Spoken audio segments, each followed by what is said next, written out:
بس یا حسین، بس یا حسین، بس یا حسین۔ بسم اللہ الرحمن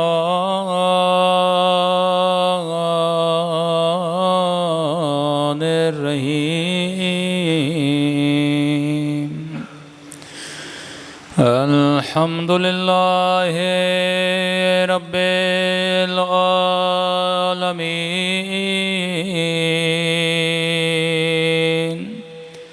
الحمد للہ کما هو أهله۔ الصلاة والسلام على سيد المرسلين وخاتم النبيين أبي القاسم محمد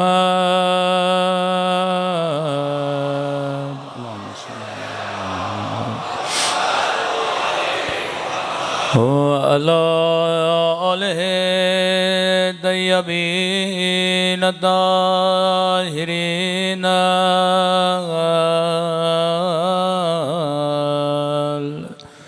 معصومین۔ سب مل کے مولا کے سلامتی کی دعا۔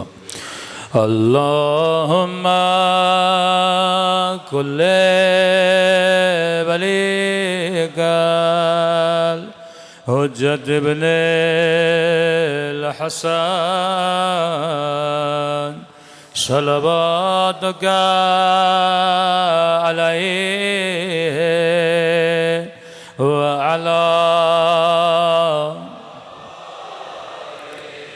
فی هذه الساعة وفي كل وليا وحافظا وقائدا ودليلا وعينا حتى تسكنه أرضك طوعا وتمتعه فيها طويلا برحمتك يا أرحم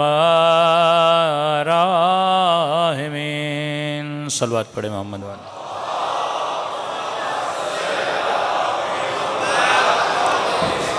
بسم اللہ الرحمن الرحیم۔ رب اشرح لی صدری ویسر لی امری واحلل عقدۃ من لسانی یفقهوا قولی۔ اما بعد فقط قال سبحانہ وتعالی ان فی خلق السماوات والارض واختلاف اللیل والنہار لآیات لأولی الالباب۔ صلوات پڑھیں محمد وآل محمد۔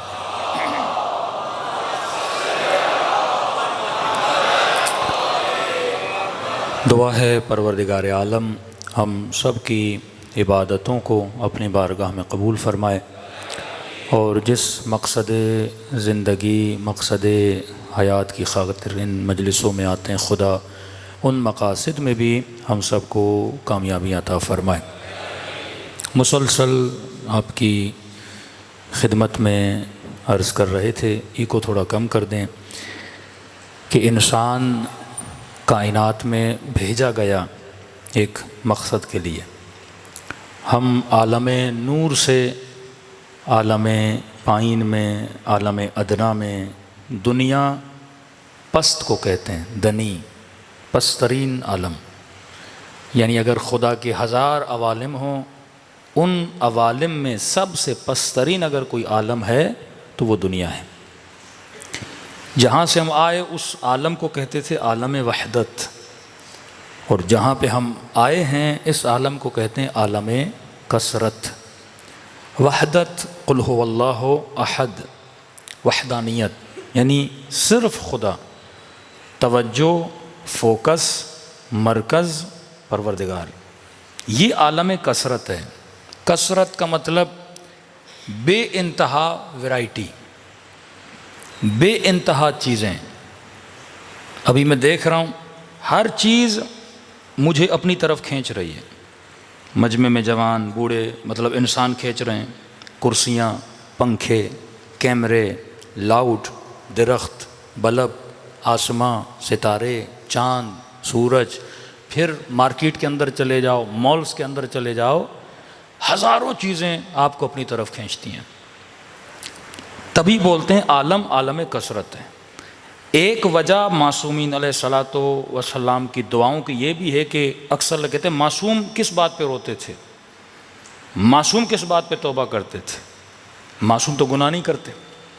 اور افا فرماتے ہیں اس کثرت کی وجہ سے، کیونکہ معصوم یہ بھی برداشت نہیں کرتا کہ ایک لمحے کے لیے اس کی توجہ خدا سے ہٹ جائے۔ ہاں، یہی کہ علی ابن ابی طالب کسی سے بات کر رہے ہیں، یہی کہ علی کی توجہ کسی مثلا درخت کی طرف ہے انسان، کیونکہ واقعاً یہ عالم کیا ہے؟ عالم کثرت ہے۔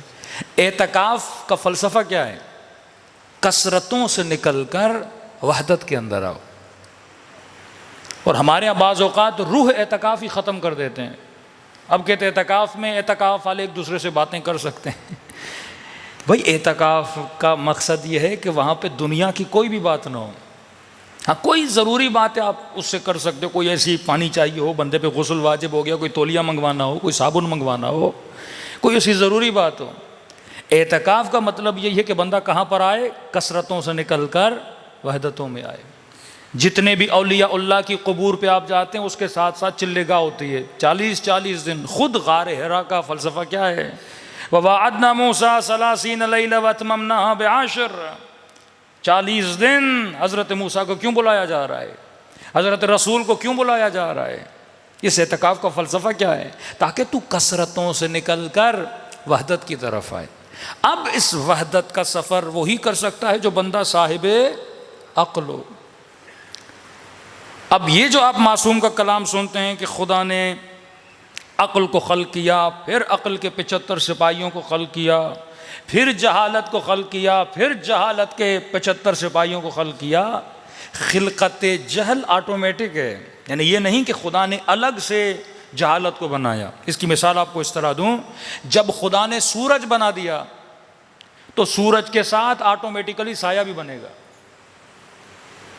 جب روشنی بن گئی تو اندھیرا خود بن جائے گا۔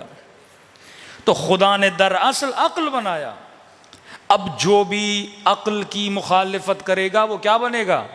جہل بنے گا۔ ہر انسان کی فطرت میں سچائی ہے، سچ نہیں بولے گا تو آٹومیٹکلی جھوٹ ہو جائے گا۔ سورج کی روشنی آ رہی ہے، آپ روشنی کے سامنے رکو گے تو ساتھ میں کیا بن جائے گا؟ سایہ بن جائے گا۔ تو وہ چاہے کوئی بھی ہو، آج جو دشمن علی بنا یا دشمن اہل بیت بنا، فرمایا عقل کل اہل بیت ہیں۔ اب جو حسین کے مقابلے میں آ رہا ہے، علی ابن ابی طالب کے مقابلے میں آ رہا ہے، جو ان کے مقابلے میں آتا جائے گا وہ جہل بنتا جائے گا، اور جو جہل بنے گا وہ آٹومیٹیکلی جہنمی بن جائے گا۔ اولیاء الطاغوت یخرجونہم من النور الی الظلمات، ان کو نور کی محفل سے نکال کر ظلمتوں میں لاتے ہیں۔ پوری کوشش اولیاء طاغوت کی یہ ہے کہ پورا زور لگا دیا کہ دنیا اہل بیت کے پیچھے نہ لگے، دنیا انبیاء کے پیچھے نہ لگے، قتل انبیاء۔ 950 سال حضرت نوح نے تبلیغ کی ہے، بھئی کم تو نہیں ہے۔ اپنی بیوی، اپنا بیٹا دشمن بن چکا ہے۔ کیوں؟ کیونکہ وہ عقل کے لشکر اور عقل کے سپاہیوں کا ساتھ نہیں دے رہے تھے، جہالت کے سپاہیوں کا ساتھ دے رہے تھے۔ تو یہ جو جہالت کے سپاہی بنتے ہیں یہ انسان خود بناتا ہے۔ جب آپ کو پتہ ہے ایک کام برا ہے، آپ پھر بھی اس کام کو انجام دیتے ہو، تو پھر وہ جملہ دعائے کمیل کا آتا ہے کہ ظلمت نفسی وتجرأت بجہلی، میں نے اپنے اوپر ظلم کیا کیونکہ میں کیا تھا؟ میں جاہل تھا۔ جب آپ خلاف عقل چلتے ہو تو آپ دشمن خدا بھی بن جاتے ہو، دشمن اہل بیت بھی بن جاتے۔ صلوات پڑھے محمد و آل محمد۔ خدا نے عقل کو کس چیز سے بنایا؟ اپنے نور سے بنایا۔ اور قرآن میں خدا نے کیا کہا کہ اللہ نور السماوات والارض، اللہ کی مثال کس طرح ہے؟ زمین و آسمان اللہ کے نور ہیں، اس کی مثال کا مشکات، مشکات سے ہم نے بتایا اہل بیت ہیں۔ پھر معصوم فرماتے ہیں کہ پھر پروردگار عالم نے جعل للعقل 75 جندا، اللہ نے پھر عقل کے لیے 75 سپاہی بنائے۔ فلما رأى الجہل ما اکرم اللہ فما عطا اذ مر له العداوہ، جب جہل نے یہ دیکھا کہ خدا نے عقل کو کتنی کرامت عطا کی ہے، مر له العداوہ، اس کی کرامت کو دیکھ کر جہل کے اندر عداوت پیدا ہو گئی۔ اب یہ ایک پورا سینریو ہے جو پرور معصوم اپنی حدیث میں بتا رہے ہیں، اور خدا حدیث معصوم کو قرآن میں کیا عطا کر رہا ہے؟ تصویر دے رہا ہے۔ اب اس میں تصویر پر بھی آتا ہوں۔ اللہ نے فرشتوں کو کہا کہ آدم کو کیا کرو؟ سجدہ کرو۔ جیسے شیطان یعنی ابلیس نے دیکھا کہ خدا نے عقل کو، آدم کو شرافت عطا کی، کرامت عطا کی، تو اس کے دل میں کیا آ گیا؟ عداوت آدم آ گئی۔ جب دیکھا آدم کو اتنی کرامت ملی تو فوراً اس کے دل میں کیا آ گئی؟ نفرت آ گئی۔ اور کس کے سامنے کھڑا ہو گیا؟ پروردگار عالم کے سامنے۔ اب یہاں پہ پروردگار عالم کہہ رہے آدم کو سجدہ کر۔ ابلیس کیا کہہ رہا ہے؟ ابلیس خدا کو توحید کا درس دے رہا ہے، نہیں تجھے سجدہ کروں گا، آدم کو سجدہ تھوڑی کروں گا، سجدہ تیرے لیے ہے، آدم کے لیے نہیں ہے۔ پروردگار عالم کہتا ہے یا ایھا الذین آمنوا ابتغوا الیہ الوسیلہ، اے میرے صاحبان ایمان اگر میری دربار میں آنا ہے وسیلہ بنا کر آؤ۔ وہاں بھی کہتے ہیں نہیں خدایا وسیلہ گناہ شرک ہے۔ ابلیس خدا کو توحید سکھا رہا تھا، سجدہ صرف تجھے کروں گا، آدم کو نہیں کروں گا۔ اللہ نے کہا میں کہہ رہا ہوں اسے سجدہ کر، کہ نہیں قطعاً میں سجدہ نہیں کروں گا۔ ابا واستکبر، اس نے کیا کیا؟ تکبر کیا۔ حکم خدا کے سامنے جہالت کیا ہو گئی؟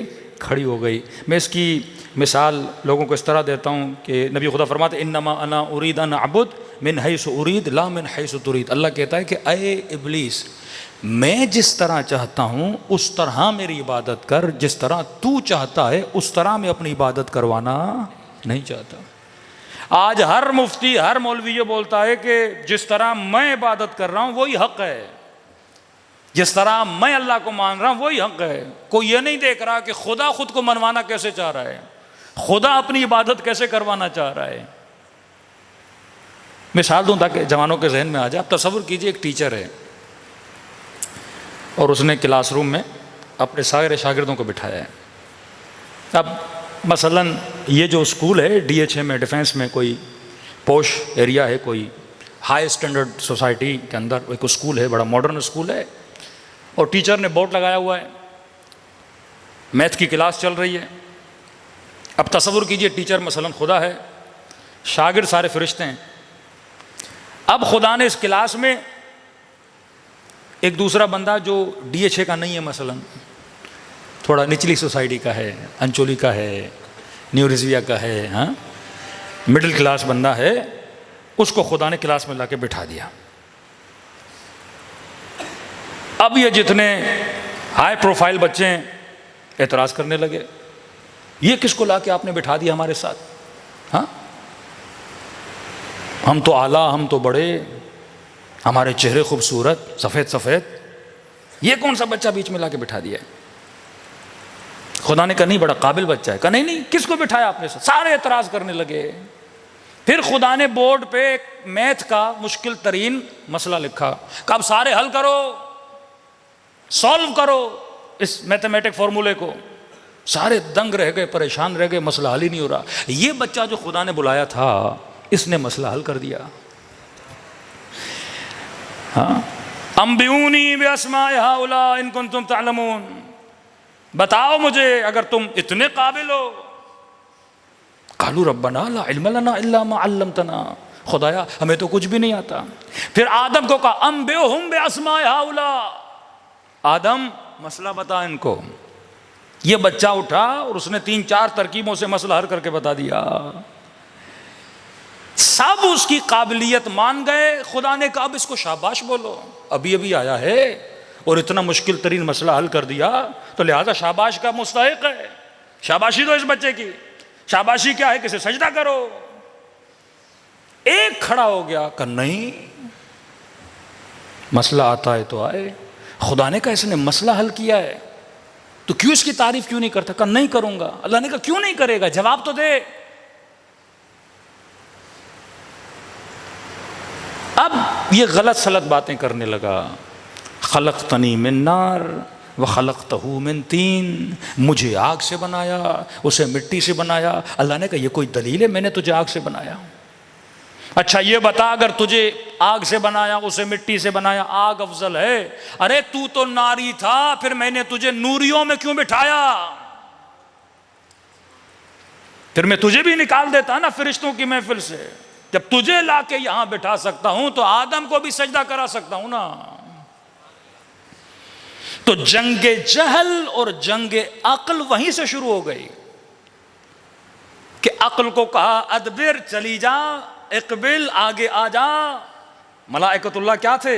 عقل الہی کا مظہر ہے نا۔ اللہ نے کہا سجدہ کر، فسجدوا، تمام تر ملائکوں نے کیا کیا؟ آدم کو سجدہ کیا، الا ابلیس، صرف ابا واستکبر، اس نے کیا کیا؟ تکبر کیا۔ تبھی معصوم فرماتے خدا دن میں کہتا ہے 5 مرتبہ میری دربار میں آ کر جھک اور نماز پڑھ۔ مولا نماز کا فلسفہ کیا ہے؟ کہ نماز بندے کے تکبر کو توڑنے کا نام ہے۔ اگر شیطان بننا نہیں چاہتے تو آپ پروردگار عالم کو سجدہ کر۔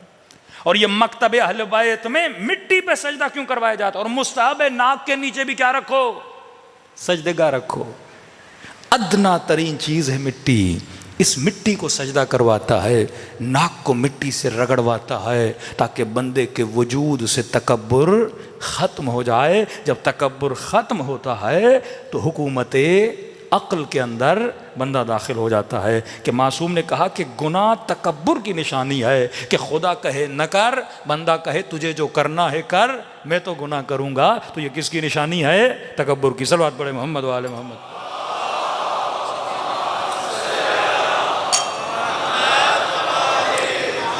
وَأَجِّلْ فَرْجَهُمْ۔ ایران کے بہت بڑے خطیب ہیں آغا دانشمند۔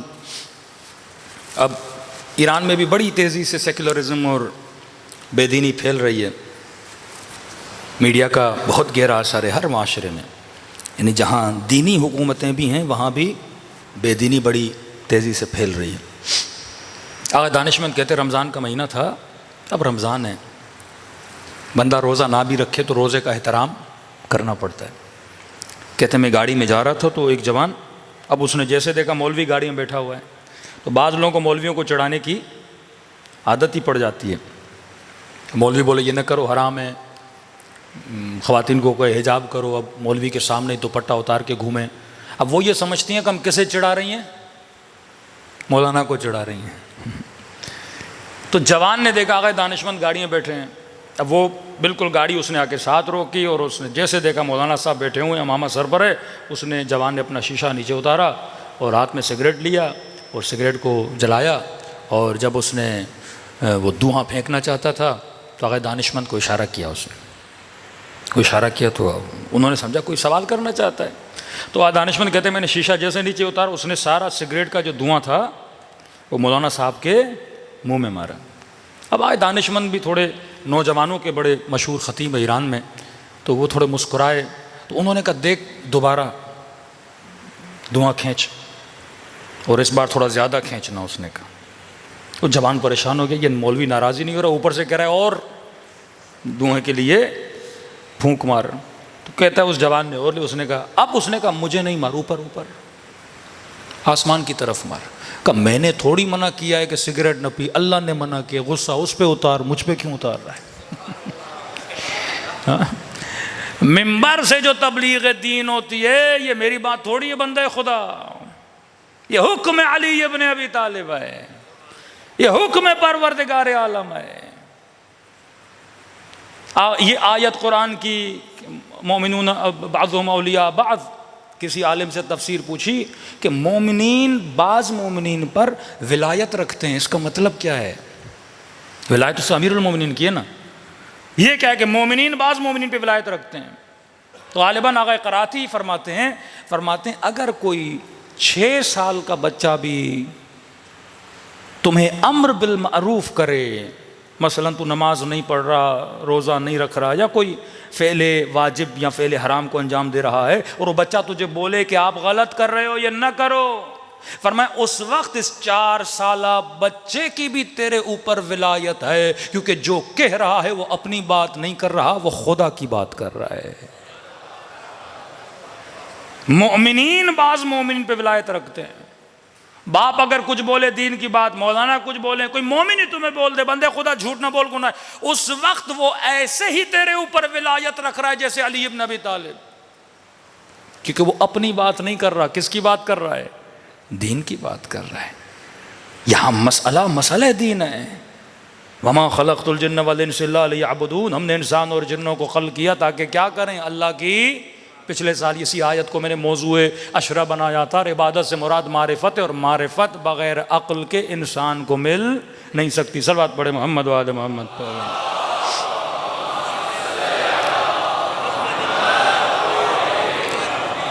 پھر امام نے فرمایا کہ خدا نے جب عقل کو خلق کیا، پھر پروردگار عالم نے جہل کو خلق کیا. اب فرمایا جہل کی مثال کظلمات فی البحر اللجی، کل میں نے پڑھا تھا.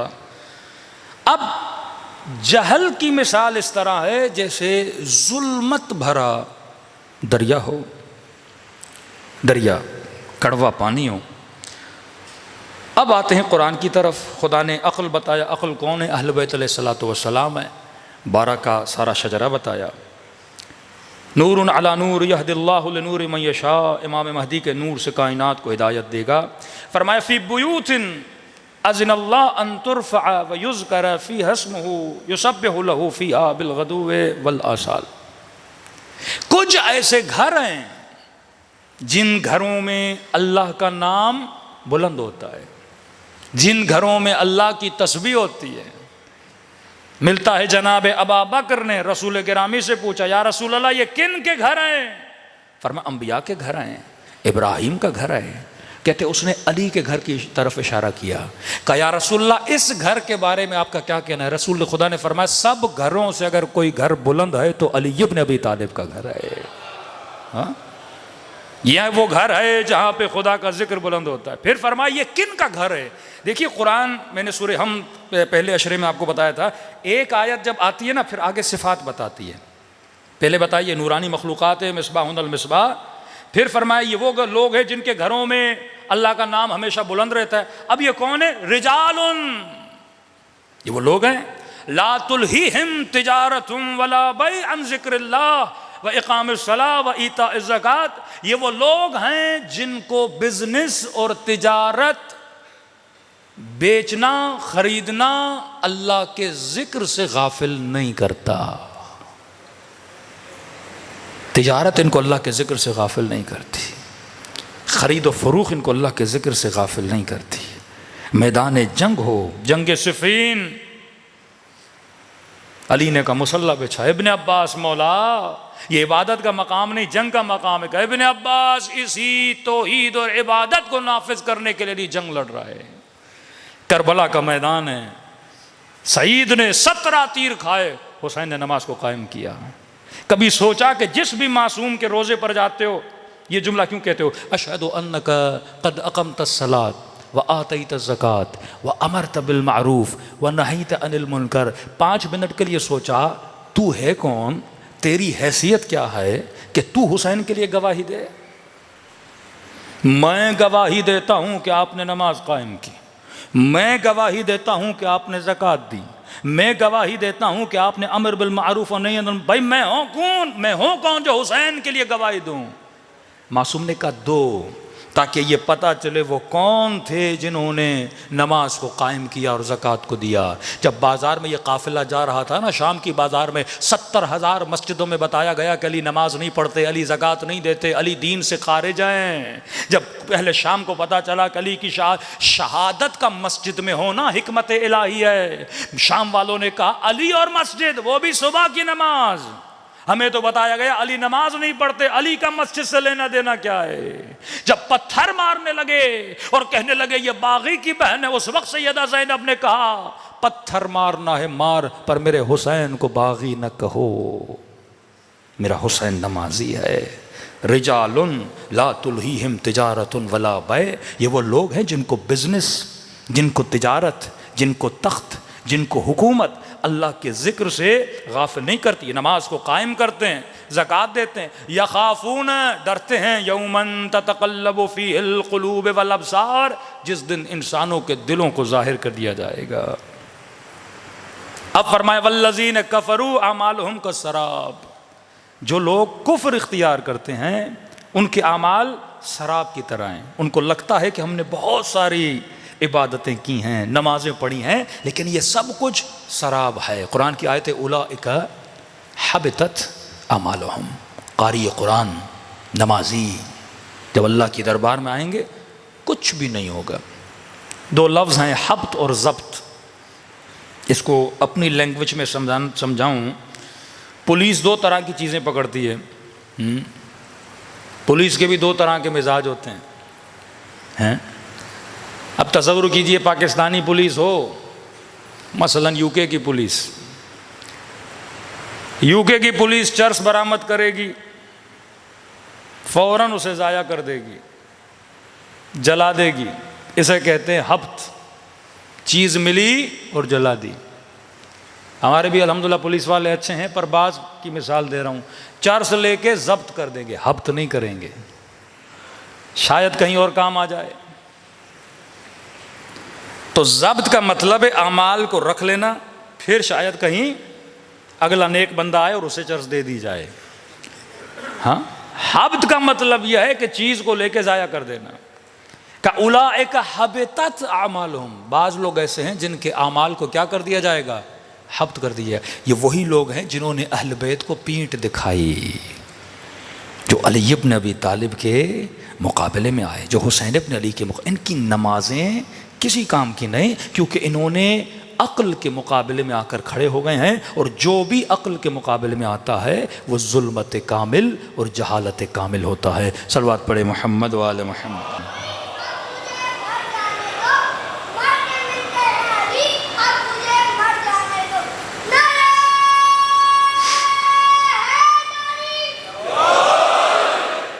اب فرمایا جو ظلمت ہے اس کی مثال کس طرح ہے؟ اس کی مثال بحر لجی کی طرح ہے۔ اب سب سے پہلی چیز جو لشکر جہل میں آئی وہ تھی حسادت۔ ابلیس حسد کر رہا تھا، کس کے ساتھ؟ جو کمالات خدا نے کس کو دیے تھے؟ آدم کو دیے تھے۔ اب قرآن کی آیت، ام یحسدون الناس علی ما آتاہم اللہ من فضلہ، کہتا ہے حبیب یہ حسد کرتے ہیں جو میں نے اپنے فضل و کرم سے عطا کیا۔ فقد آتینا آل ابراہیم، میں نے آل ابراہیم کو، آل ابراہیم اہل بیت علیہ الصلوۃ والسلام عطا کیا، الکتاب والحکمہ وآتینا ملکا عظیما، میری مرضی میں ان کو کتاب دوں، میری مرضی میں علی کو حکمت دوں،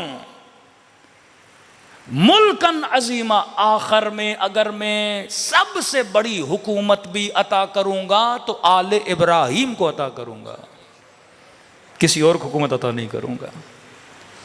اب یہ نہیں کہ اہل بیت کچھ کرتے تھے، لوگوں کا حسد ہے۔ عقل سے جب بندہ حسد کرتا ہے نا وہ جہالت میں پڑ جاتا ہے۔ آگے رسول خدا کے پاس، یا رسول اللہ یہ کیا ماجرا ہے، کیا ہوا؟ کہ عورتوں میں سیدۃ النساء العالمین بنایا تو اپنی بیٹی کو بنایا، وہ بھی ہاشمی۔ جوانوں کا سردار جنت میں کسی کا بنایا، وہ بھی اپنے نواسوں کو بنایا، وہ بھی ہاشمی۔ سید الشہداء اگر کسی کو بنایا وہ بھی حمزہ کو بنایا، وہ بھی ہاشمی۔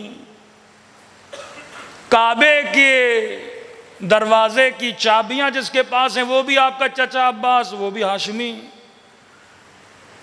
اب کہہ رہے ہیں من کنت مولا ہو فاز علی مولا، سید الاوصیاء بھی بنا رہے ہو تو اپنے داماد کو، وہ بھی ہاشمی۔ ہم نے کیا بگاڑا؟ ہمیں بھی تو کوئی عہدہ ملے نا۔ اللہ کہتا ہے تیرا کیا جائے، میری مرضی، میں جسے فضیلت دوں. ام یحسدون الناس علی ما آتاہم من فضلہ، میری مرضی میں جسے فضیلت عطا کروں نا. خدا کسی کا مقروض تو نہیں ہے نا. اب یہاں پہ اتنا مجمع بیٹھا ہے، اب میں نے اس بندے کو 1000 دیا، ہاں دوسرے کو بھی 1000 دیا، دوں گا نہیں بھائی، مثال دے رہا ہوں. دوسرے کو بھی میں نے 1000 دیا، تیسرے کو بھی 1000 دیا، چوتھے کو بھی دیا. دوسرا بندہ اٹھا، میں نے اس کو 5000 کا نوٹ دیا. اب یہ 6 لوگ کھڑے ہو جائیں، کیوں مولانا ہم سب کو 1000 دیا، اسے 5. میں کہوں بھائی آپ کا کیا جائے، پیسے میرے تھے نا. تمہیں یہ 1000 بھی دیا تو یہ میرا احسان ہے نا. اللہ کہتا ہے میں نے تجھے مسلمان بنایا، یہ بھی تو میرا احسان ہے. تجھے انسان بنایا، میرا احسان ہے نا. اب میری مرضی میں علی کو مولا بناؤں، باب مدینۃ العلم بناؤں، تیرا کیا جاتا ہے.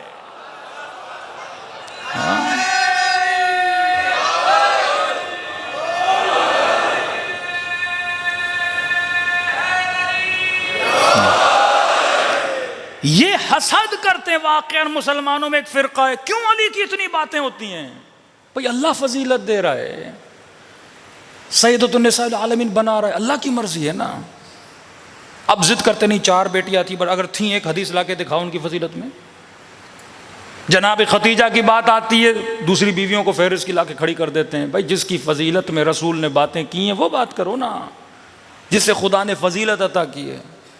جناب حمزہ چچا ہیں، فضیلت ہے، دوسرے 2 چچا ہیں بدبخت ہو گئے. یوسف کے ساتھ یوسف کے بھائیوں کا مسئلہ کیا تھا؟ حسد. جناب یوسف نے کبھی بھائیوں کو تکلیف دی تھی؟ کوئی تکلیف نہیں دی نا. بولا بابا میں نے خواب دیکھا ہے، ستارے سورج مجھے سجدہ کر رہے ہیں. یعقوب کی سمجھ گئے کہ یوسف بیٹا ہے پر مجھ سے افضل ہے. ماں ہو مہتاب و آفتاب، و ستارے سجدہ کر رہے ہیں. کب بیٹا ایک سے مراد میں ہوں، تیری ماں ہے، تیرے بھائی ہیں. سمجھ گئے تھے، لیکن بھائیوں کو نہ بتانا. ام یحسدون، اصل جڑ ہے حسد. ابلیس بنا حسد کی وجہ سے کہ اسے کیوں دیا، مجھے کیوں نہیں دیا. یہ پہلی بیماری ہے اور مضبوط ترین، جہاں سے شیطان انسان کے وجود میں آگ لگانا شروع کر دیتا ہے. تبھی فرمایا علی والا کبھی حسد نہیں کرتا. تو دیکھ خدا نے ان کو کیا دیا ہے اور وہی روشنی اپنے وجود میں پیدا کرنا شروع کر دے. حابیل اور قابیل کا قصہ حسد سے شروع ہوا.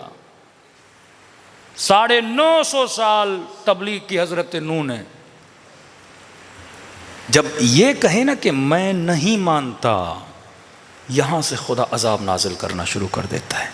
کیونکہ تو نوح کا انکار نہیں کر رہا، تو کس کا انکار کر رہا ہے؟ پروردگار عالم کا انکار کر رہا ہے. حضرت نوح کو پہلے ہی بتا دیا، نوح درخت لگا. خدا مہلت بھی دیتا ہے بندے کو سدھرنے کی، بہت لمبی مہلت دیتا ہے. درخت لگائے، درخت بڑے ہوئے، خشک سالی آئی نوح کے بد دعا کے نتیجے میں.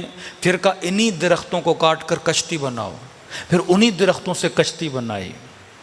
بیٹے نے جب اللہ کا انکار کیا تو خدا نے کہا نوح یہ تمہاری اہل میں سے نہیں ہے. عقل کا کام ہے سر خم تسلیم کرے حکم پروردگار عالم کے سامنے. یہ لوگ جو شریعت کی باتیں نہیں مانتے، مولانا یہ بات نہیں مانیں گے، وہ بات نہیں مانیں گے، آدھا مانوں گا، یؤمنون ببعض ویکفرون ببعض، نماز پڑھوں گا پر داڑھی نہیں مانوں گا، ہاں یہ کروں گا لیکن خمس نہیں مانوں گا، ہاں زکوٰۃ نہیں دوں گا، روزہ نہیں رکھوں گا. بعض کو مانتا ہے، بعض کو نہیں مانتا. اللہ کہتا ہے ایسا ایمان میری دربار میں قابل قبول نہیں ہے. یہ جو تو انکار کر رہا ہے، یہ انکار کس کا ہے؟ پروردگار. یہ اعلان جنگ ہے پروردگار عالم کے ساتھ. لیکن وہیں پر پھر نوح کو اللہ بتاتا اب یہ نوح، یہ نہیں کہ میں اپنے بندوں سے پیار نہیں کرتا. جب آپ کربلا کا واقعہ سنتے ہو نا، ملتا ہے 17 لوگ گودی قتل گاہ میں گئے تھے امام حسین کا سر قلم کر. 17 لوگ، کسی کی جرت نہیں ہوئی مولا کا سر قلم کرے. جاتے تھے ہاتھ کانپتے تھے باہر. ابوہت حسین ابن علی، آخر میں شمر گیا، مولا کے سینے پہ سوار ہوا. اس وقت امام اس سے کلام کرے، شمر ابھی تک تو نے جتنی خطائیں کی حسین بندوبست کرے گا، لیکن یہ خطا نہ کر کیونکہ امام کے گلے پہ جو چھری چلاتا ہے اس گناہ کی معافی نہیں ہے. نہیں سمجھا. روایت کے جملے ہیں چھری چلاتا گیا پر حسین کے گلے پہ چھری نے چلنے سے انکار کیا. کہنے لگا حسین یہ گلا کٹ کیوں نہیں رہا؟ پھر امام نے اپنے نانا کی حدیث سنائی کہ یہ وہ جگہ ہے جہاں میرے نانا نے بوسہ دیا تھا. تجھے نہیں پتا میں کون ہوں؟ میری اماں نے اس گلے پہ بوسہ دیا تھا.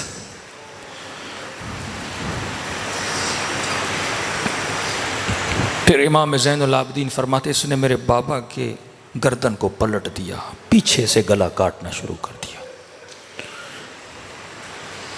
اور کیا کرے پروردگار عالم انسان کو، اور کتنا بتائے تو کن کثافتوں میں کن نجاستوں میں زندگی گزار رہا ہے.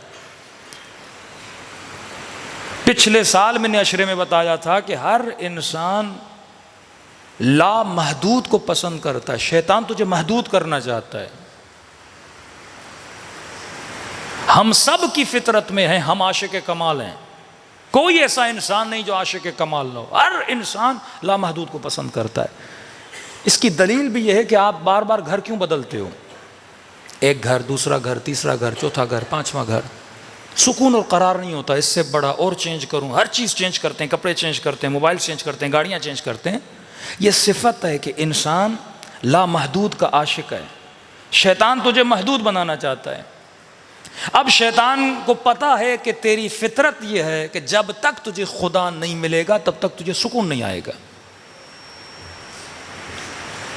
کیونکہ کہا وَنَفَخْتُ مِنْ رُوحِي، تیرے روح کو اللہ نے اپنے نفخے سے بنایا ہے نا. اب فطرت میں ہے کہ انسان خدا کو چاہتا ہے، اور کائنات میں خدا کے وجود کے علاوہ کسی کا وجود لامحدود نہیں ہے. سمجھو تیرے پاس ایک بالٹی ہے، اس بالٹی کو بھر ہی خدا سکتا ہے، کوئی سکتا ہی نہیں ہے. تیرے پاس ایک برتن ہے، اس برتن کو دنیا کی کوئی چیز بھر نہیں سکتی سوائے پروردگار عالم کے. ہم سب فطرتاً عاشق خدا ہیں. اب شیطان کیا کرتا ہے؟ اتنے محدود چیزوں کو زیادہ بناتا ہے، ورائٹی اتنی خلق کرتا ہے کہ ہم اسی میں مشغول ہو جاتے ہیں، خدا سے غافل ہو جاتے ہیں. کائنات میں کتنی ورائٹیز ہیں، آپ ایک چیز سے فارغ نہیں ہوتے دوسری چیز بن جاتی ہے. ایک ٹی وی خرید کے گھر میں آتے نہیں ہیں، اگلے سال نیا ماڈل آتا ہے، نیا کیمرہ، نیا موبائل، نئے چپل، نئے کپڑے. اب ہم سارا پوری اب زندگی ہے 70 سال، شیطان کو پتا ہے 70 سال ہے، یہ اتنا گھومے گا گھومے گا گھومے گا گھومے گا یہاں تک کہ روح پرواز کر کے چلی جائے گی. بعد میں پتا چلے گا شیطان نے مجھے کن چیزوں میں لگایا ہوا تھا. عقل مند بندہ کبھی بھی ان چیزوں میں خود کو گم نہیں کرتا. شمر کا کیا مسئلہ تھا؟ یہی رے کی حکومت. امام نے کہا ملے گی تو کیا ہوگا، تو کیا ہوگا، یہی کھانا جو تجھے یہاں مل رہا ہے وہی وہیں ملنا ہے. لیکن نہیں، شیطان ورائٹیز بناتا ہے، یہ دوں گا وہ دوں گا، اتنی ورائٹیز بناتا ہے ہم ساری ورائٹیز میں اور متنوع چیزوں میں گم ہو جاتے ہیں اور پروردگار عالم کو کیا ہوتے ہیں؟ بھول جاتے ہیں. کیوں کہا نماز تہجد کا ثواب ہے؟ کیونکہ تہجد میں ساری کثرتیں سو رہی ہوتی ہیں اور بندہ ان کثرتوں سے نکل کر وحدت میں جاتا ہے اور خدا سے ربط بناتا ہے. جب تیرا ربط خدا سے بنتا ہے نا، اب وہ طاقت، وہ انرجی تجھے ملتی ہے، وہ لذت خدا عطا کرتا ہے جس کا انسان تصور نہیں کر سکتا. اب عقل مند ہوگا وہ شیطان کے حربوں کو سمجھے گا کہ واقعاً شیطان مجھے گمراہ کرنے کے لیے کیا کرتا ہے. صلوات پڑھے محمد و آل محمد.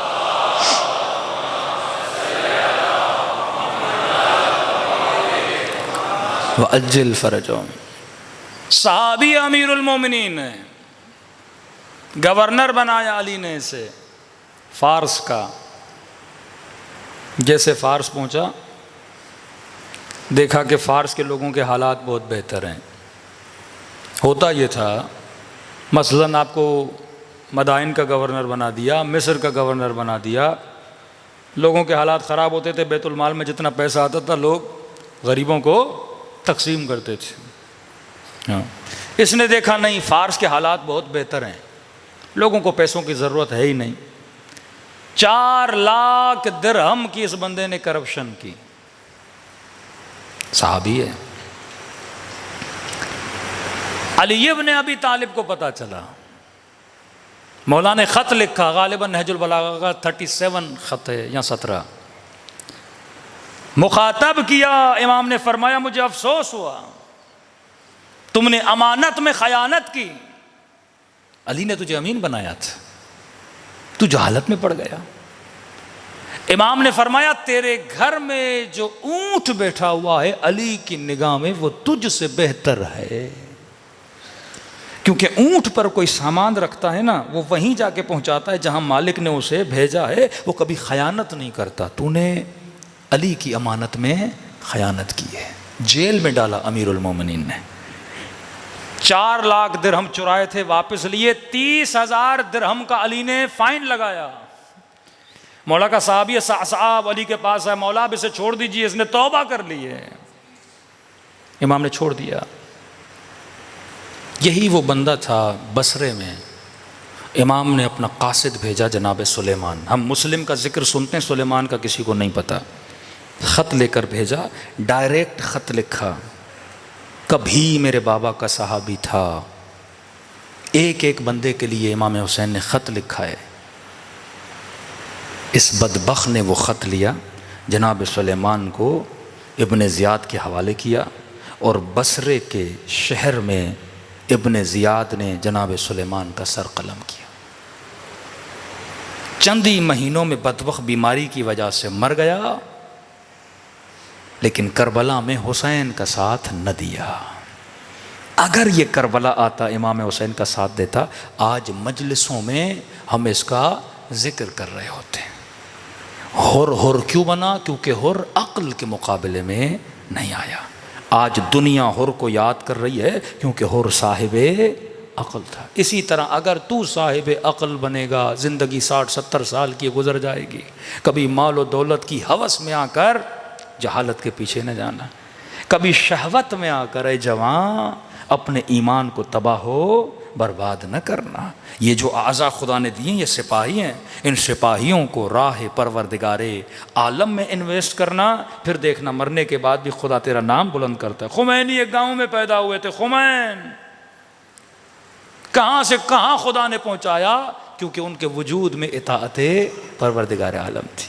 میں نے پہلی مجلس میں ذکر کیا تھا اپنے دوست کا، جن کا پہلی محرم انتقال ہو گیا، قبلہ سفیر سجاد صاحب، ایکسیڈنٹ ہوا 3 ساتھیوں کے ساتھ بیچارے۔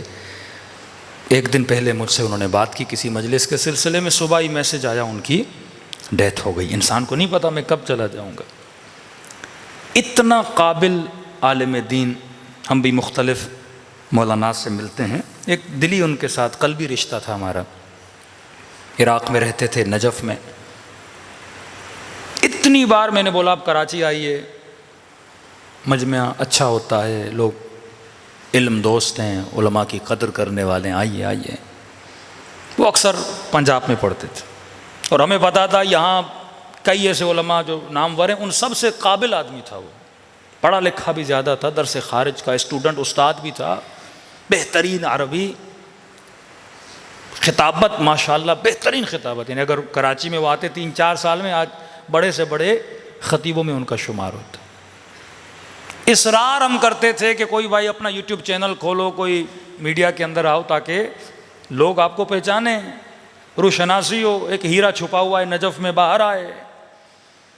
جب میں نجف گیا ان سے ملنے تو کہنے لگے مولانا مجھے خوف آتا ہے۔ کس چیز کا خوف آتا ہے؟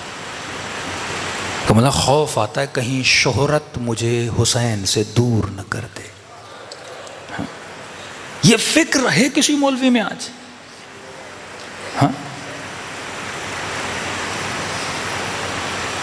آج تو ڈیمانڈ کی جاتی ہے ہمیں مشہور کیا جائے، یہ کیا جائے، وہ کیا جائے، گاڑیاں دی جائیں، پروٹوکولز دیے جائیں۔ ایسے عالم، ایسا جوان کا مجھے ڈر لگتا ہے مولانا، بہت کم آتے تھے مجلسوں کے لیے، کامیاب ترین آدمی کا مجھے ڈر لگتا ہے، اس شہرت سے ڈر لگتا ہے، ان کلپ سے ڈر لگتا ہے، ان ویڈیو سے ڈر لگتا ہے کہ لوگ واہ واہ کریں، تعریفیں کریں، پھسل نہ جاؤں، ولی سے دور نہ ہو جاؤں۔ میں اسی میں خشوع نجف میں بیٹھا ہوں، مولا کا علم حاصل کر رہا ہوں، جتنا ہو سکتا ہے مولانا تبلیغ اپنی جاری رکھتا ہوں۔ ایسا عالم دین، ایسا جوان مجھے فوراً واقعہ یاد آ گیا اصفہان کے بہت بڑے عالم دین کا، کہ لوگ ترستے تھے ان کے چہرے کو دیکھنے کے لیے، ہاتھوں کو چومنے کے لیے، نماز عید کے لیے لاکھوں کا مجمع کہ فلاں آیت اللہ کے پیچھے نماز پڑھیں گے، آیت اللہ العظمیٰ بہجت، ہم بچے ہوتے تھے یاد ہے، اگر نماز 5 بجے صبح کو ہوتی تھی تو لوگ مسجد میں 2 بجے جا کے جگہ بناتے تھے، عاشق ہوتے تھے آقا بہجت کے پیچھے نماز پڑھے، وہ گریا ہوتا تھا ان کی نماز میں الا ماشاء اللہ۔ 2 بجے آتے تھے، سجدگاہ رکھ کے چلے جاتے تھے، صبح آتے تھے اپنی جگہوں کو ریزرو کرتے تھے۔ ایسا دیکھا آپ نے کبھی نماز کے لیے لوگ جگہوں کو ریزرو کریں کہ پتہ چلے انچولی میں یا رضویہ میں یا IRC میں کوئی متقی مولانا ہے صبح کی نماز پڑھاتا ہے اور لوگ اس طرح آئیں، جگہ ریزرو کریں؟ یہ عشق خدا نے بہجت کا لوگوں کے دل میں ڈالا تھا کیونکہ وہ عاشق خدا تھا۔ اسی طرح اصفہان کا بہت بڑا عالم دین نماز عید پڑھانے کے لیے لاکھوں کا مجمع کھڑا ہے، لوگ آگے پیچھے، مولانا جلدی آئیے نماز پڑھائیے نماز، یہاں تو مولوی فونے کرواتے ہیں فلاں مجمع کی نماز ہم پڑھائیں گے، فلاں جلوس کی مجلس ہم پڑھیں گے، مجمع زیادہ ہوتا ہے، فلاں شب داری میں ہم آئیں گے۔ ہاں، تزکیہ اتنا آسان تھوڑی ہے، اپنے وجود کو بنانا، یہ میں نکالنا، میرا عشرہ، میری مجلس، میرا مجمع۔ حسین کہاں گئے؟ ابا عبداللہ کہاں گئے؟ یہی تو شرک خفی ہے جس میں دنیا مبتلا ہے۔ کہتے ہیں یہ جیسے گھر سے نکلے لاکھوں کے مجمع پہ ان کی نگاہ پڑی، فوراً گھر کی طرف گئے، سیکرٹریز آگے، مولانا کہاں جا رہے ہیں؟ اتنا مجمع آپ کے پیچھے نماز پڑھنے، اپنے شاگرد کو بولا تو جا کے نماز پڑھا، منتیں کر رہے ہیں، پاؤں پکڑ رہے ہیں، مولانا مجمع آپ کے انتظار میں کہ آج کچھ بھی ہو جائے میں نہیں نماز پڑھاؤں گا۔ شاگرد گیا، اس نے نماز پڑھائی، بعد میں سارے آگے، مولانا آپ نے نماز کیوں نہیں پڑھائی؟ کہ جیسے گھر سے باہر نکلا مجمع پہ نگاہ پڑی، میرے دل میں شیطان نے خیال ڈالا یہ سارا مجمع تیرے لیے آیا ہے۔ میں نے کہا آج اگر نماز پڑھا لی تو ایک عقل کے لشکر کو تیر مار کے مار دوں گا۔ اور امام نے کہا ایک جہالت کے سپاہی بن کے بیٹھ جاؤں گا۔ میں ہر مجلس میں کہہ رہا ہوں، ایک آپ کی ایکٹیویٹی ہوتی ہے پرسنل، ایک ایکٹیویٹی ہوتی ہے سوشل۔ پرسنل ایکٹیویٹی مسئلہ نہیں، گھر میں کیا دیکھ رہے ہو، موبائل کیسے چلا رہے ہو، کیسے سو رہے ہو، کیا کھا رہے ہو، نہا کیسے رہے ہو، کیا کرتے ہو کیا نہیں کرتے، میرا نہیں جائے، پرسنل ایکٹ ہے، اس کی سزا بھی خدا کم دیتا ہے۔ تنہائی میں کوئی گناہ کیا، کوئی خطا کی، اکیلا بیٹھا ہے، گنگنا رہا ہے، ناچ رہا ہے، جو بھی کر رہا ہے، چلو بخشش ہے۔ ایک مرتبہ گناہ ہوتا ہے سوشل، کالی قمیض پہن کے کراچی کی سڑکوں پہ چل رہا ہے، ہلڑ بازی کر رہا ہے بندہ مثلا، یہ مکتب کی بدنامی ہے۔ کالے کپڑے پہن کے خاتون IRC آتی ہے مجلس سننے پر، سر پہ دوپٹہ نہیں، پاؤں میں چورابے نہیں، نہ کوئی تجھے جانتا ہے نہ تیرے باپ کو جانتا ہے۔ حسین، لوگ کالے کپڑے کو جانتے ہیں اور کالا کپڑے کی نسبت حسین سے ہے۔ بدنامی مکتب کی ہوتی ہے۔ میں عرفہ کربلا کرنے گیا، 50 ڈگری کی گرمی تھی کربلا میں، صرف ایک ہوٹل سے دوسری ہوٹل پہ دعائے عرفہ میں پڑھنے جا رہا تھا، 10 منٹ مجھ سے کھڑا نہیں ہوا جا رہا تھا اس گرمی میں، شدت بری گرمی میں۔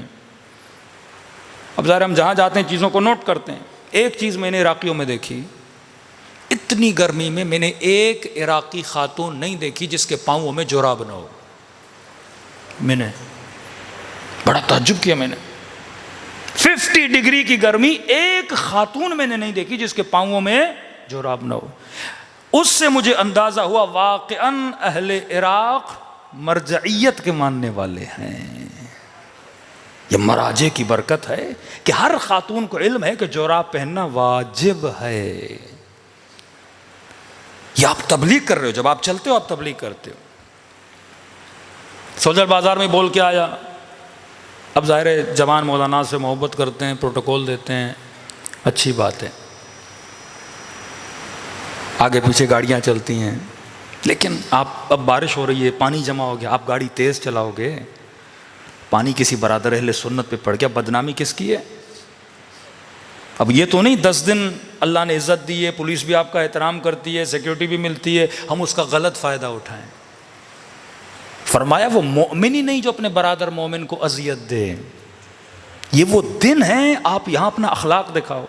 40 میں عراق جاتے ہو نا، ہر بندہ عراقی کی تعریف کرتا ہے، کیوں؟ اپنے اخلاق سے، اپنی مہمان نوازی سے۔ 10 دن محرم ایسے مناؤ کہ پورے پاکستان کے مسلمان انتظار کریں اگلا محرم کب آئے گا۔ کسی کی زبان سے جملہ نہ نکلے کب ان کے دن ختم ہوں گے، نہیں، وہ انتظار کریں۔ اپنے کو نیاز 10 تھیلیاں دیتے، اس کو 100 تھیلیاں دو۔ اپنے کو 1 گلاس پلاتے، ان کو بلا بلا کر، بٹھا بٹھا کر حسین کی سبیل پلاؤ۔ کوئی خیر ہو، کسی کو اللہ نے پیسے دیے ہیں، کوئی 100 چادریں، 200 چادریں، 400 چادریں امام بارگاہ کے سامنے رکھ دو۔ جن عورتوں کے پاس چادریں نہیں، ان میں چادریں بانٹو۔ ایک پریکٹیکلی کام کرو، مکتب اہل بیت والا کام کرو، تبلیغ اہل بیت والا کام کرو، جس سے اس کراچی میں کوئی تبدیلی آئے، لوگوں کو پتہ چلے واقعاً ان کا محرم ایسا ہوتا ہے، ایثار کا مہینہ ہے، قربانی کا مہینہ ہے، جذبہ محبت کا مہینہ ہے۔ تو جب تک ہم عزاداری کو پریکٹیکل انجام نہیں دیں گے تب تک فائدہ نہیں ہوگا۔ اب اٹلی میں آپ نے دیکھا ہے نا، اٹلی اور اسپین میں بیل دوڑتے ہیں، ہاں بیل دوڑاتے ہیں لوگ اور لوگ بھاگتے ہیں۔ مولویوں کو بیل نہ بناؤ، ہاں دوڑے دوڑے آ رہے ہیں اور ادھر ہو جاؤ، ادھر کیا ہوا بھائی، سکون سے آؤ، سکون سے جاؤ۔ یہ سوچ اس سے کیا ہوگا؟ اب کیونکہ 4 جوان ہوتے ہیں نا، تھوڑا اختیار ملتا ہے، روڈ پہ آ جاتے ہیں، جوان بھی ہیں، جذبہ بھی ہیں، تو وہ سمجھتے ہیں بس پورا کراچی ہمارا ہے، اب ہم جو کرنا چاہیں کر سکتے ہیں۔ معصوم فرماتے ہیں طاقت کا غلط استعمال نہ کیا کرو۔ یزید تخت پہ بیٹھا، طاقت آئی، قاتل حسین بن گیا۔ امیر المومنین کا جملہ فرمایا، علی کو حکومت ملی، علی نے کسی چونٹی کے منہ سے بھی دانہ نہیں چھینا۔ یہ اہل بیت علیہ الصلوۃ والسلام کا اخلاق ہے، ان کی رفتار ہے۔ تخلقوا باخلاق اللہ، اپنے وجود کو اللہ کے اخلاق میں بدل دو۔ صلوات پڑھے محمد و آل محمد۔ دوسری میری یا علی، ایک کیونکہ گفتگو عقل کی ہو رہی ہے، کام تھوڑے عاقلانہ ہونے چاہیے۔ بانیان مجلس سے گزارش ہے یہ بچوں کو کھڑا نہ کیا کرے۔ مجھے نہیں پتا، ہم 1.5 گھنٹہ بیٹھے رہیں، یہ بیچارے کھڑے رہیں، اس کا فائدہ کیا ہے؟ میں یہاں سے بھاگے بھی نہیں جا رہا، یہیں بیٹھا ہوا ہوں، تو بیٹا آپ بیٹھ جاؤ۔ بسم اللہ، صلوات پڑھے محمد و آل محمد۔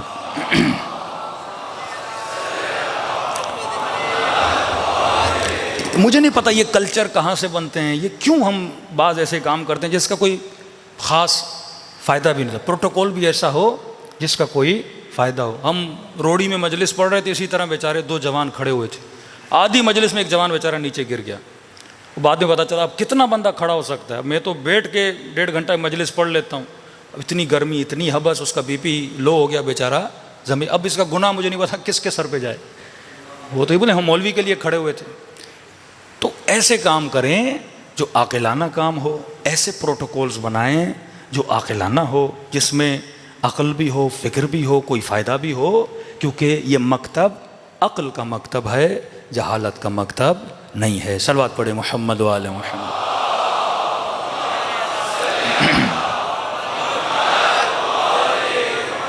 اور ایک ناعاقلانہ چیز جو ہو رہی ہے، آپ نے شاید محسوس کیا کہ نہیں، رمضان میں ہر ٹی وی پہ مولا علی کا ذکر، محرم میں بڑے بڑے اسٹیجز، ہاں فون آتے ہیں ٹی وی والوں کے، شام غریبہ ریکارڈ کروانی ہے، مولانا یہ کرنا ہے وہ کرنا ہے۔ ہاں بیکاز کب ٹی وی والوں کی اتنی محبت ہو گئی امام حسین سے؟ ہاں کمرشلزم، حسین بھی پسند ہے پیسے کی وجہ سے، پتہ ہے اس مہینے میں حسین کے نام پہ بہت ملتا ہے۔ ہاں ہر ٹی وی چینل پہ مولاناز بیٹھے ہیں، گفتگو ہو رہی ہے، ہاں بھائی یزید بہت برا تھا، یزید بہت برا تھا۔ پورا سال یہ ٹی وی چینل وقت کے یزیدوں کو سپورٹ کرتے ہیں،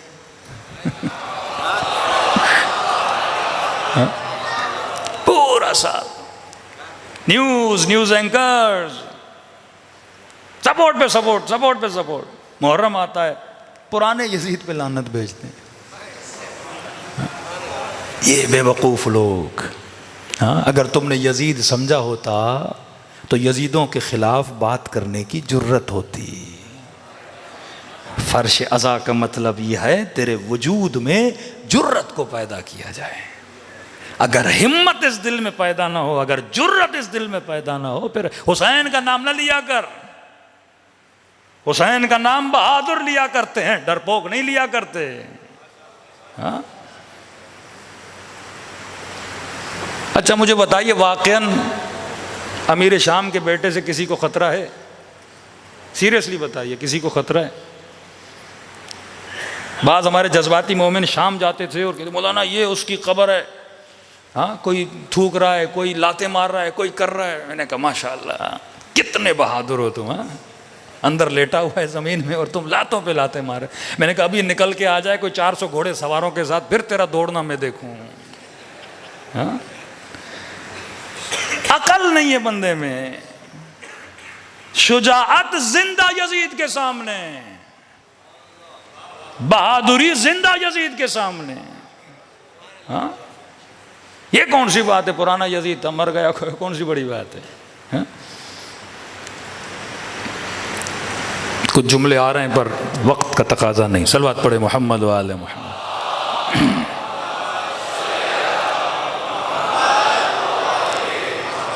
وَأَجِّلْ فَرْجَهُمْ. ہمارے بعض اینکرز آپ نے دیکھے ہوں گے نا، نہیں بولتے، کہتے ہیں جناب ریٹائر ہو جائیں پھر بولیں گے. جرت چاہیے ہوتی ہے نا انسان کو. یہ جرت حسین دیتے ہیں. تنقید برائے اصلاح، امر بالمعروف. امام حسین کی یزید سے کوئی دشمنی نہیں تھی، نہ امیر المومنین کے امیر شام سے کوئی دشمنی تھی. اگر وہ حکم خدا کو مانتا کبھی نہ لڑتے، اگر وہ دین کی مخالفت نہ کرتا کبھی مقابلے میں نہ جاتے. منع کیا خبردار عباس، پہلا تیر حسین کے لشکر سے نہیں چلے گا. یہی جنگ جمل میں ہوا. علی نے کہا پہلا تیر میں نہیں چلاؤں گا. علی دفاع کرے گا. اگر وہ تیر چلائے تو جان کو بچانا واجب ہے. یہ وہ مکتب ہے جو زندہ دل بچے پیدا کرتا ہے.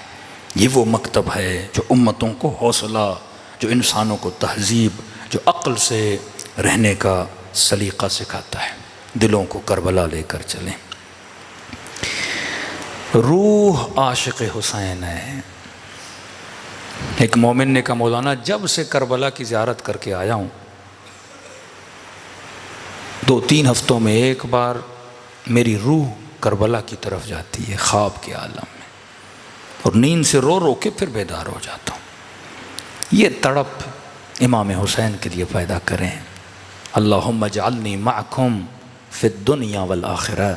اے خدا دنیا میں بھی حسین کا ساتھ عطا کر، آخرت میں بھی حسین کا ساتھ عطا کر. فرمایا جو ثواب زیارت حسین حاصل کرنا چاہتا ہے وہ خلوص دل سے حسین کو سلام کرے.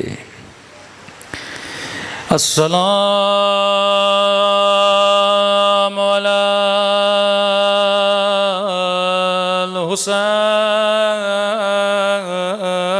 الحسین وعلی علی ابن الحسین وعلی اولاد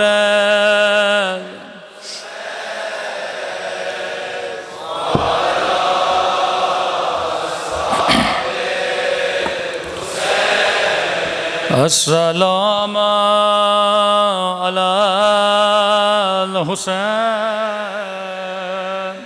وعلی علی ابن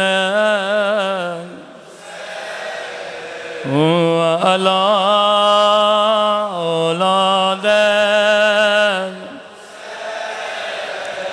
وعلی صحابہ.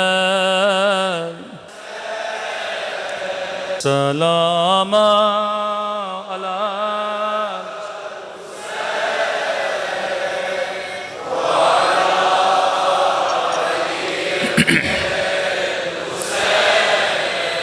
وعلی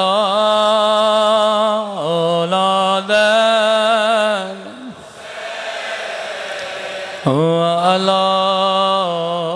صحابہ میرا سلام دو ننھی سی گردنوں پہ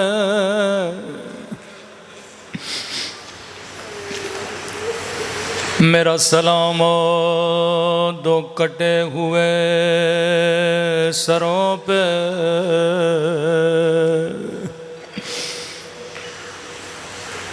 جنہیں ماں نے اپنی گودی میں نہیں لیا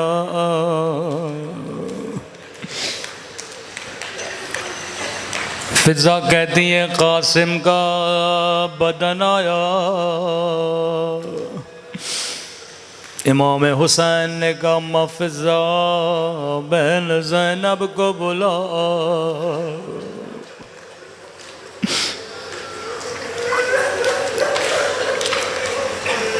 واللہ اگر زینب کربلا میں نہ ہوتی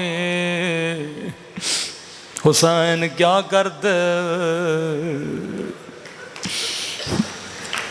علی اصغر کا ننھا بدن لائے آواز دی اماں فضا بہن زینب کو بلانا بی بی زینب کہتی ہیں دوڑے دوڑے گئے یہ سمجھ کے کہ علی اصغر نے پانی پی لیا کیونکہ اب مجھے بچے کے رونے کی آواز نہیں آ رہی تھی فرماتی آگے بڑی میں نے کیا دیکھا دو ننھے قدم جو خون آلود بہن زینب ماں کو نہ بتانا برداشت نہ کرے گی جب اکبر کے سینے سے برچھی نکالنے لگے خیمے کے در سے آواز آئی حسین ٹھہر جا میں زینب بھی آتی ہوں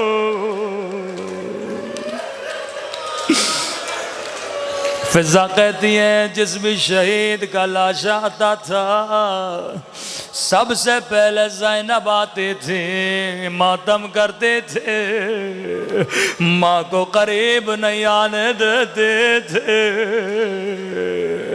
فضا کہتی ہے قیامت کا منظر تھا جب حسین خیمے میں دو ننھے لاش لائے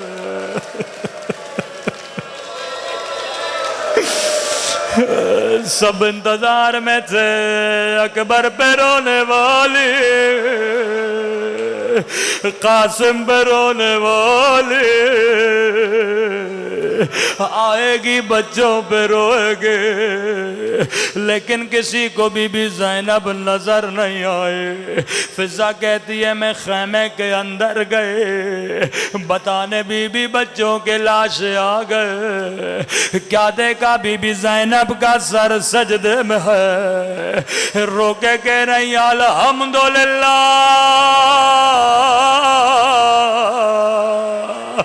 الحمدللہ خدا تیرا شکر ہے تو نے زینب کی قربانی قبول کی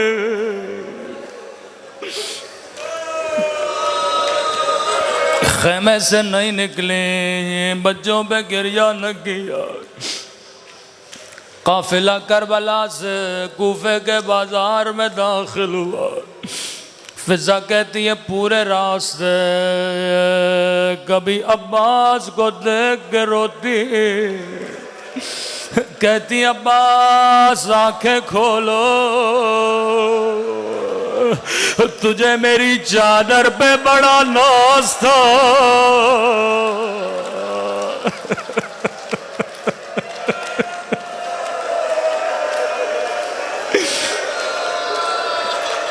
پھر عباس کا مرثیہ پڑھتے تھے. کبھی کہتی تھی کوفے والو اگر تو نے رسول کی زیارت کرنی ہے میرے اکبر کے چہرے کو دیکھو.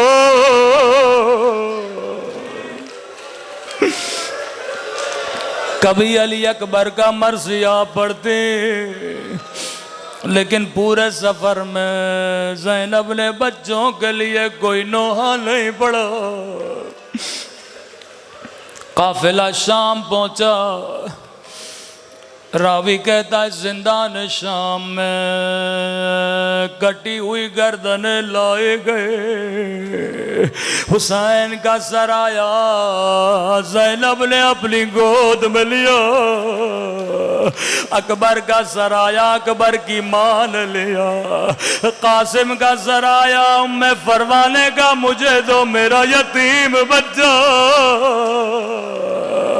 علی اصغر کا سر آیا, رباب نے گودی میں لیا.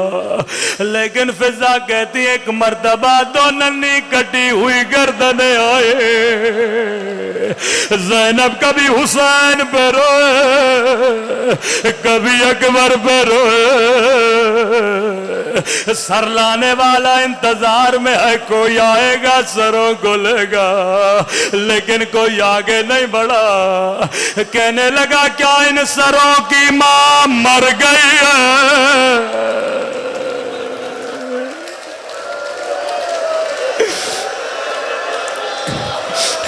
کوئی سر لینے کے لیے کیوں نہیں آتا؟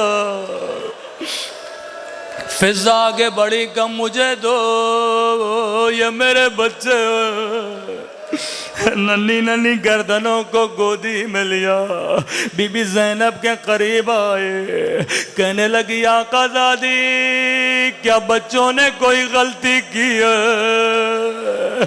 کیا بچوں سے ناراض ہو؟ سینے سے کیوں نہیں لگاتی؟ بی بی زینب نے روکے کہا اماں فضا میں علی کی بیٹی ہوں, میں زینب جو ایک مرتبہ دے پھر واپس نہیں لیتے.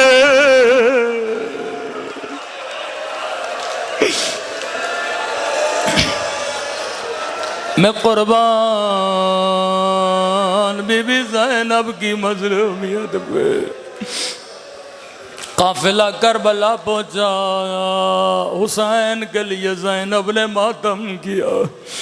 نہر فرات پہ عباس کے لیے گریہ کیا. قافلہ مدینے پہنچا, رو کے کہنے لگی مدینے والو زینب جڑ گئی, میرا حسین مارا گیا, میرا اکبر مارا گیا, قمر بنی ہاشم عباس مارے گئے. لیکن زینب نے بچوں کا نام نہ لیا. ایک مرتبہ کا سجاد میرے لال میں نانا کے روزے پہ جانا چاہتی ہوں.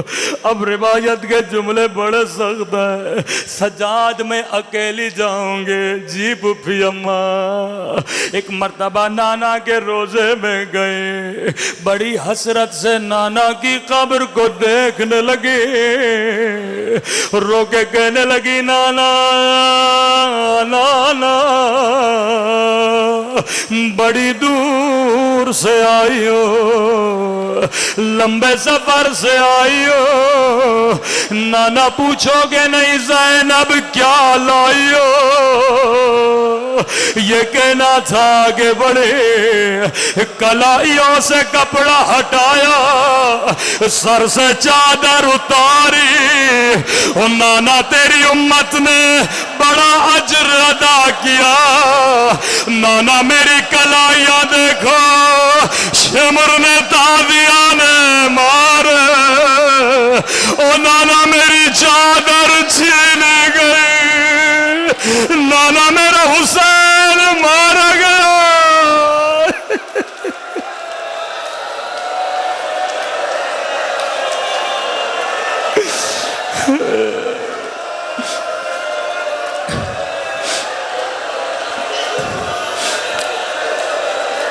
نانا نانا میری چادر چھینی گئی، لیکن زینب نے بچوں کا نام نہ لیا۔ فضا کہتی ہے نانا کے روزے سے نکلی سیدھا جنت البقیع، اماں کی قبر پہ گئے۔ زینب نے کوئی لمبے مصائب نہیں پڑے، ایک مرتبہ خون بھرا کرتا نکالا، قبر زہرا میں زلزلہ آیا، زینب کرتا ہٹا، اتنا سننا تھا اماں تو نے کرتا برداشت نہ کیا، اماں میں نے 70 قدموں سے زین کے سینے پہ اور گلے پہ چھری چلتے ہوئے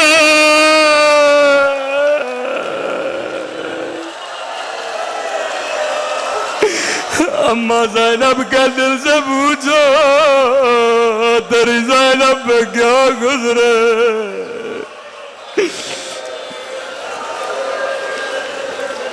کسی خاتون نے کہا بی بی زینب عبداللہ بلا رہے ہیں، اب میں اپنی ماں و بہنوں کو کچھ کہنا چاہتا ہوں، زینب ایک ماں ہے۔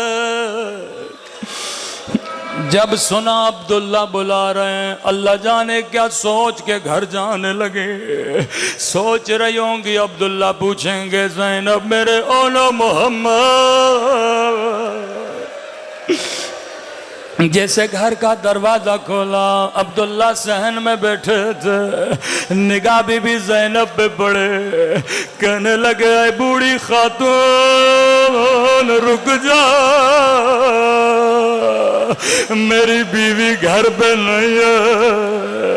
زینب کا کلیجہ پھٹا، عبداللہ تو نے نہیں پہچانا، لانا زینب او میرا حسین مارا گیا، او میرا عباس مارا گیا۔ عبداللہ میں اجڑ گئے۔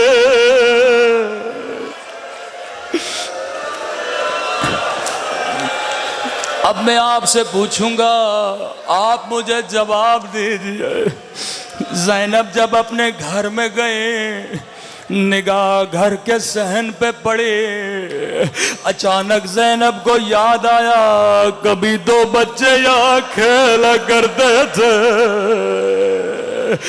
زینب کے سینے میں بھی ماں کا دل ہے۔ ایک مرتبہ آگے بڑھے، بچوں کا کمرہ کھولا، کیا دیکھا 2 ننھے ایسے مسلوں کو سینے سے لگایا، روکے گا میرے بچوں اب زینب کا دل نہیں لگتا، اے خدا جبان محمد نہ رہے، اب زینب کا